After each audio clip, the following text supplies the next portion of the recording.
Okay, so I'm going to talk about John Milius and Hunter S. Thompson. And the reason is um, they're with me. What do I mean by that? Well, it's a small band of people that are both hippies and like guns. And pretty much they all come from a very similar place, which is basically like just because you like drugs and fucking and life and whatever, that doesn't mean people aren't going to try to come fucking kill you. In fact, probably means you ought to know how to defend yourself.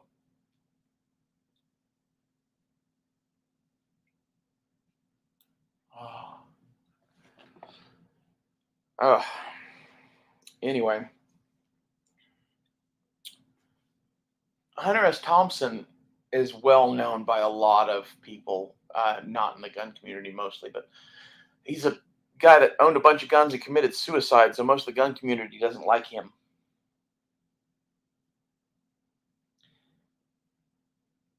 It's your right to decide that you can end your life. I'm not saying I would do that, but what I'm saying is it's understandable to want to do that, especially if you are what these people are, which is these are warriors, these are samurai, these are, they fought the fight that was here, they fought the fight that was in people's souls. Okay, John Milius and Hunter S. Thompson are kind of opposite ends of the spectrum on some things because, like, John Milius is very anti-drug, and Hunter S. Thompson, well, a little different. Uh, I am like a child of these two fathers. I very much see Hunter S. Thompson's point of view on many things. I also see John Milius's view of many things. And somewhere in between the two lies the truth for me. Uh, John Milius contributes way more to my worldview and beliefs than Hunter S. Thompson does. John Milius wrote my base code. Hunter S. Thompson taught me to relax.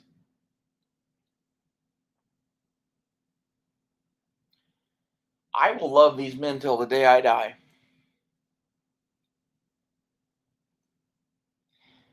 They wrote the things that touched my soul.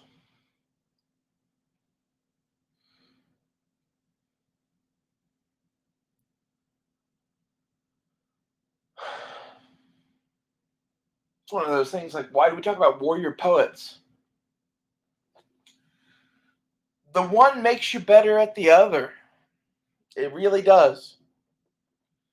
If you can't think at the level that I'm thinking while talking to you in this, you're not going to be able to beat me in combat. That's kind of my main point with a lot of this channel is there's a whole bunch of people that think they have a gun and they're good and whatever. Dude, I've sat here and ranted for over an hour nonstop, jumping topic to topic and having an entertaining product at the end of it. I go in with no plan and I do that. You really want to fight that? This is one of those experience things. Improv skills are combat skills. You don't want to fight actors. You don't want to fight writers. You don't want to fight creative people, especially if you're not very creative yourself. This is, in a nutshell, I think, why America always wins. We have a warrior ethos and warrior culture that makes us warrior poets.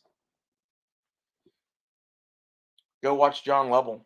I love his fucking channel. Like, I'm not a big Christian person. Just not. He and I are preaching to different audiences, but we believe the same thing. I've known John Lovell since he was on James Yeager's channel and didn't have his own channel. And as soon as he started his own channel, I subscribed to him. And I've been talking to him ever since, pretty much. We had a large debate about why I do the things that I do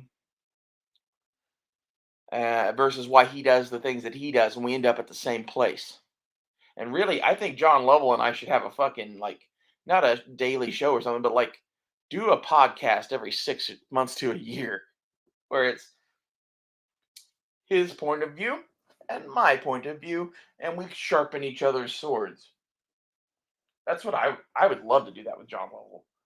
Because like I can't take a conversation now with someone that doesn't think they're right.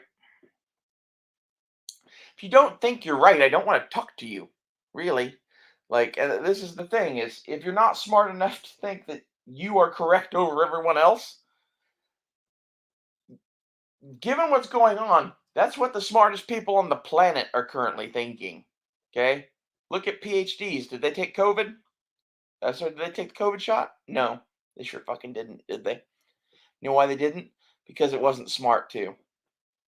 It's smart to see what happens and let it shake out and then get it. Let the stupid people die. That's what the PhDs were doing. That's what the whole world does. You need to get that in your head, especially if you're dumb. If you're dumb, that's fine. I'm not saying you need to be smart. You just need to listen to somebody like me and follow, basically. It's one of those, like, if you believe the things that I believe and you are not as smart as me, know that I have your best interest at heart if I command you and lead you. Know that I'm not going to be doing it from some safe command post. I'm probably going to be wearing a pistol and standing side by side with you because nothing can kill me. And if it does, then my fucking inspiration will cause another version of me to appear amongst your rank. I don't care if I live or die. All I care about is that we complete the mission. What is the mission? It's the restoration of the Constitution, the death of the Democratic Party, and the restoration of America. Once that's done, then it's the death of China and then negotiating with Russia because they have too many nukes. This is, in a nutshell, what I would be doing if I was president. To be honest, if I were president right now, with what was going on, I would go to North Korea with a couple of Black Hawks full of SEALs and maybe a lot of air support. We would go in at night and snatch and grab fucking what's his name, Kim Jong Un, out of his fucking bed, and then I'd go to Taiwan and I would put him on a beach somewhere where the Chinese could watch this. I would film it and put it on YouTube, and I would give some sort of speech that was to the effect of, I'm doing this first because he is the easiest one to get. All dictators and all tyrants should watch for me coming for them. I'm going to put you on your knees and I'm going to take your head, just as you deserve. And then I would literally kick him in the back of the fucking knees onto the ground, draw a katana, and take off his fucking head and roll it down some steps. And I would post that live on the internet, and then I would start making war moves against China. Our Pacific Fleet would be headed to China. You have to do the first thing first, though, because you have to send a fucking message. You know, I don't want fucking no contest with these people. It will be decided. Okay? It will be decided by blood. That's the only thing that can decide things now.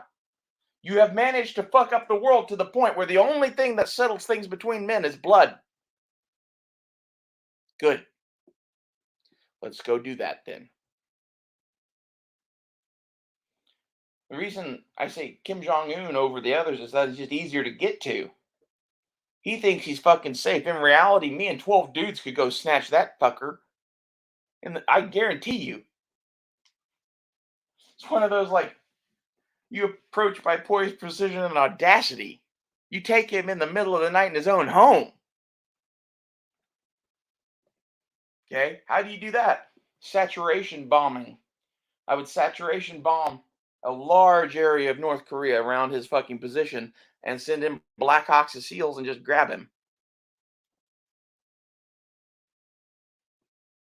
Okay? As far as Xi Jinping, that's more complicated. You have to wage a whole war and fucking go roll his head down some steps if someone hasn't already beat you to it. Whoever replaces him. There was a coup last night, for those not in the know. Like,